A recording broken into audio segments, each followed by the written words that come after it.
Chinese manufacturer CHUWI is no stranger to crowdfunding. Now it's going back to the well with its new CHUWI AeroBook. The AeroBook follows quickly on the heels of the Lapbook SE, a similarly sized notebook that offers more basic specs and a cheaper price tag than the new device.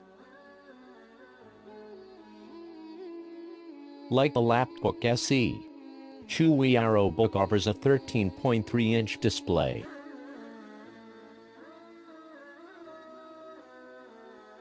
and 128 GB of storage with options for more, but upgrades from the Lapbook's Celeron processor to an Intel Core M3 chip, and is slimmer and lighter 2.8 pounds compared to 3.2 pounds for the Lapbook. An upgraded design sheds ounces and millimeters by narrowing the bezel around both the full HD screen and the keyboard, allowing the display to fit into a 12-inch chassis.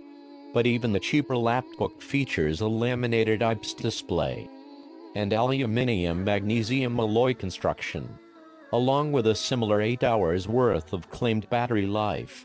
While CHUWI AeroBook comes with a pair of USB 3.0 ports, it lacks a USB-C connection just like the Lapbook.